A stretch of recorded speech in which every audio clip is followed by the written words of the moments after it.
বন্ধুরা, আমি অনলাইন থেকে একটা র্যাক অর্ডার করেছিলাম মিশো থেকে। তো সেইটাই এখন ফিট করব।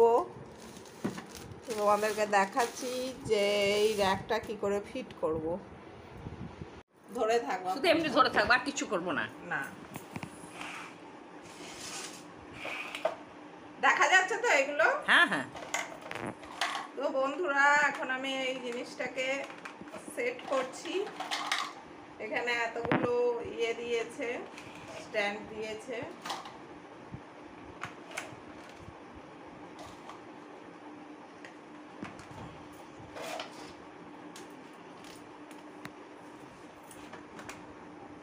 অনেক উঁচু হবে বল।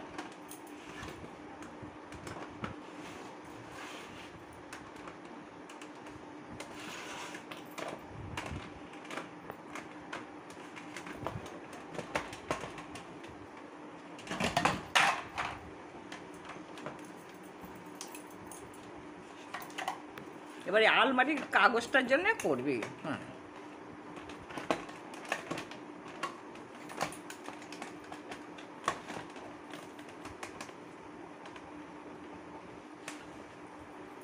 কাল থেকে ওই করেছিস, করার পর কতটা বেড়েছে কাল থেকে?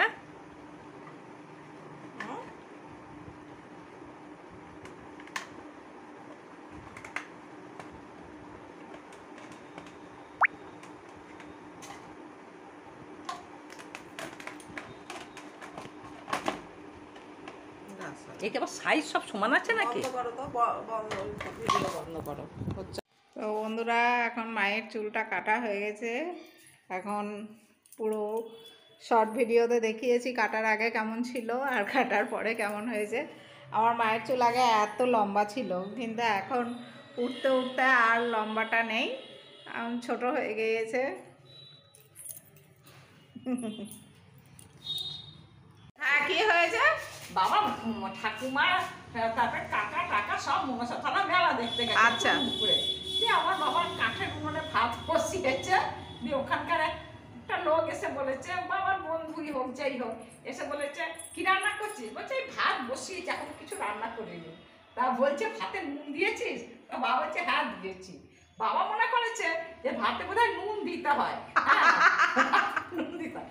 সে যেই চলে গেছে, বাবা এক খাবার নুন দিয়ে ভাতের মধ্যে দিয়েছে। এবার তারপরে মাছের ঝোল টোল কিসব করেছে, ওরা ঠাকুমা এসে খেতে দিয়েছে। আমি বলছি মা ভাতে এত নুন নুন কেন? বলছে কেন, ওই যে ওই বাড়ির কাকা এসে বলে গেল ভাতে নুন দিয়েছিস নাকি। তা আমি তো মনে করলাম নুন দিতে হয়, তাই ওই যে চলে গেছে আমি নুন দিয়েছি। আর তোমার কাছে কি নুন বলছে? গোটা গোটা নুন দিয়ে দিয়েছি। হ্যাঁ, বাবা বলছে একেবারেই তুই যাচ্ছে তাই রে। ও বলেছি আর কি করে তুই সত্যি সত্যি নুন দিয়েছিস, তবে তা তো আমি জানি না, আমি জানি নুন দিতে হয়। তা তোমার তো কোনদিন ভাত রান্না আমি দেখিনি, ঠাকুমাকে বলেছে হ্যাঁ তাতে নুন দিতে হয়, তাই মনে করে।